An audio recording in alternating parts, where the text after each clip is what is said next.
Hapa huwa kuna challenge kidogo. Just taking a few cutaways in the meeting. Kuonyesha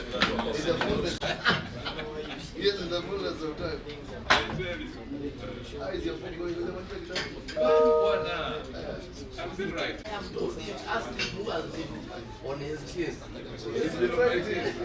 I've told you, never allow.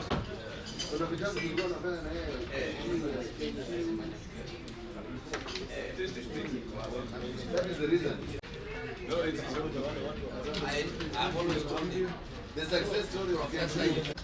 they say the version of you, and no, I look at it, the Gen Z, to hold on to, see tumeondoka, wanaambiwa wale wamewafikisha hapa, kuna mtu alikuwa anajua propaganda, with the actual story.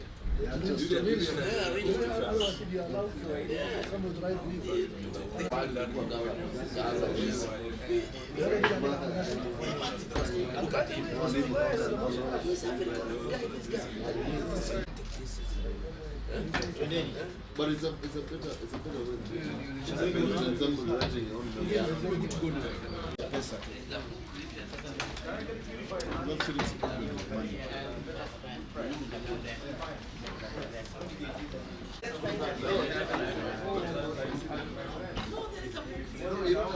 I mean, is non-constitutional. Oh no. But it's also against the constitution. Doing wrong. No,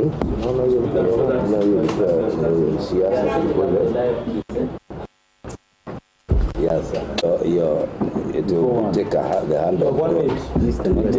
Yeah, East and West. You know that.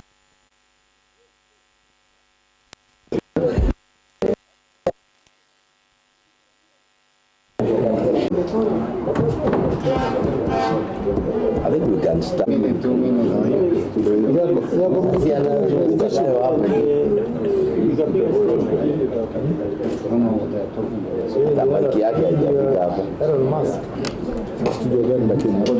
Ailete hapa.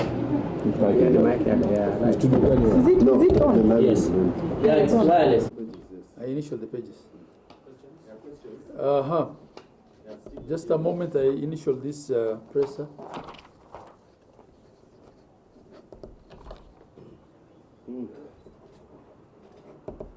Yes. Still waiting for did we expect to see it. And then the other one will be on the status of the mediation that we know an 18-member committee was set up recently with regards to the equitable revenue for the counties. Thank you. From what we know, Ndio masuala tumeyazoea tu bungeni, lakini langu sijui labda kama litachukuliwa na mwenyekiti wa afya, manake ukiangalia wananchi wengi wanahangaika sana katika hospitali mashinani na nyingi, utakumbuka kwamba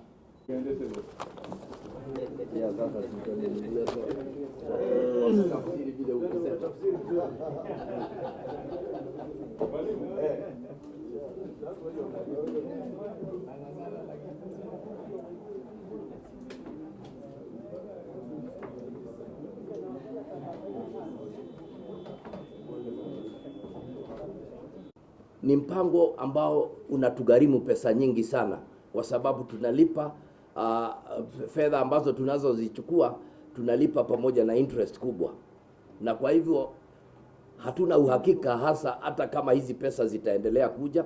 Kwa hivyo itakuwa ni vigumu sana kwa serikali za kaunti kuchukua mpango ule, na ndipo mwenyekiti akasema kwamba tukifika pale na kukwambe katika haya mazungumzo, itatubidi tu kufunga na kuwaomba wafanyikazi wetu waende nyumbani wakajitetee kule mbele. How can we be able to pay KEMSA if we are still owed 9 billion by the de facto NHIF authority? Because if you look at what is owed to KEMSA by counties put together, it is a meager 3.8 billion as compared to 9.1 that is owed by NHIF.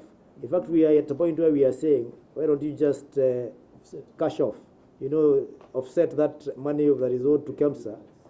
NHIF should pay KEMSA so that we can continue collecting drugs and pay us the balance. It will be easier for us. But all the time it is blamed on counties. We have not paid KEMSA. We are not having drugs in the facilities, while in actual sense it is the effort of all those other agencies to frustrate counties that has contributed to this. That is our position. There was a requirement by facilities that are owned by both the public and the private to be licensed and registered. All the public facilities and the private facilities that are registered and licensed were a total of 48,000. But to date, the number of facilities that are operationalized by SHA is only 7,800, which is hardly 10%. So what about the other facilities that are ready for SHA and SHA has not rolled out? When patients go to those facilities, definitely they will not be able to access that because it is not available.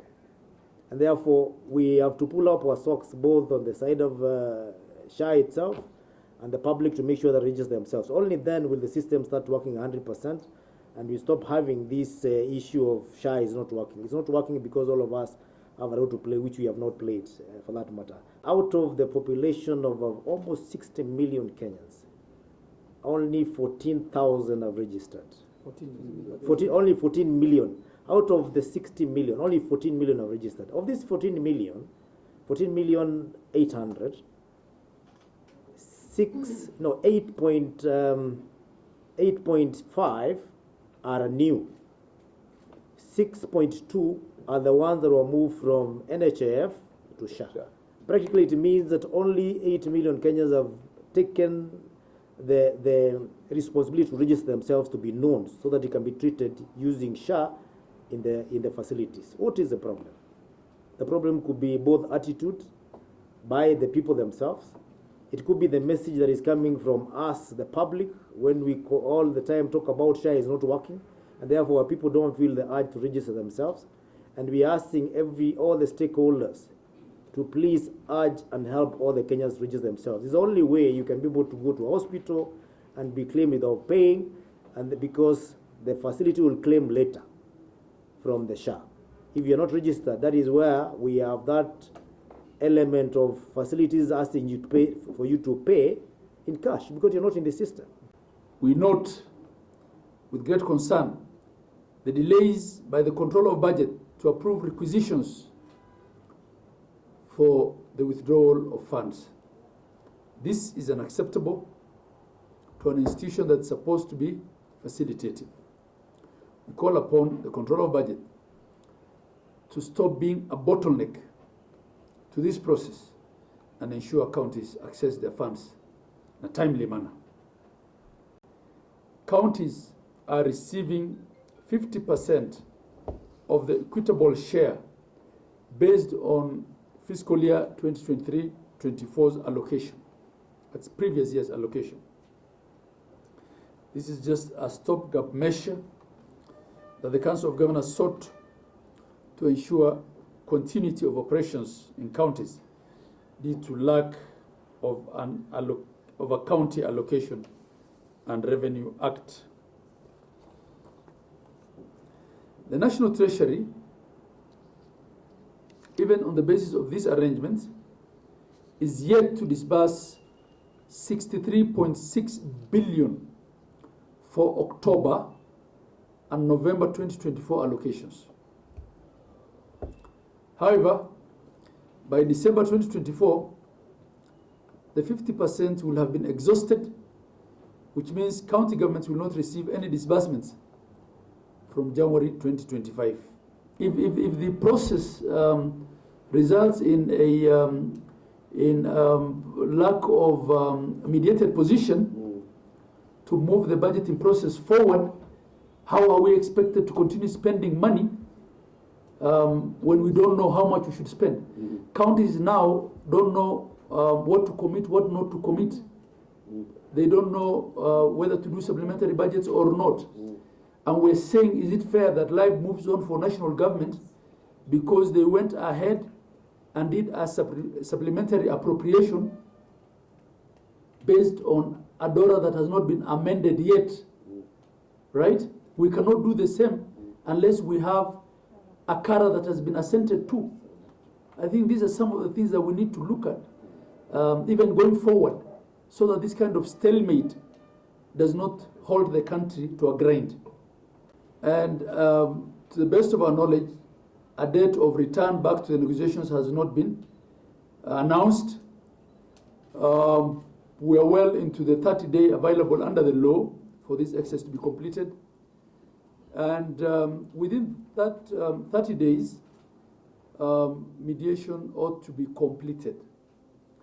Else we will be in a serious crisis, because we will have a DORA that's not supported by ACARA, and both houses of Parliament will need a 2/3 majority to overturn the presidential memo that returned that CARA, which we don't see happening.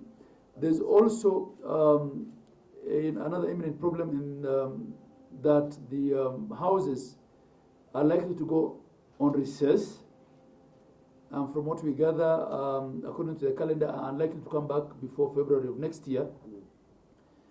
And you know, our fiscal year ends in June, so there ought to be sufficient time between when this budgeting process is finalized, consummated, and the fiscal year end, to allow us to implement the budgets. We note that as of May 2024, the total outstanding debts owed to county governments by the defunct National Hospital Insurance Fund, NHIF, was Kenya shillings 12.9 billion. So far, only Kenya shillings 3.8 billion of this has been remitted, and counties are currently still owed 9.1 billion. We call upon the SHA to expedite the payment of pending claims under the NHIF and SHA. This will allow for timely payment of our vendors, as well as effective service provision for the patients. For the SHA registration to succeed, first of all, we need to pay the CHPs. How do we pay when there's no money? We also need to pay the people who are in charge of our facilities.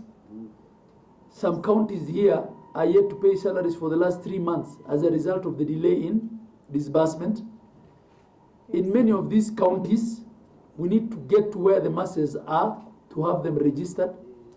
We have governors here who manage counties that are over 50,000 square kilometers. So the question of logistics, the question of fuel, all these things come into play.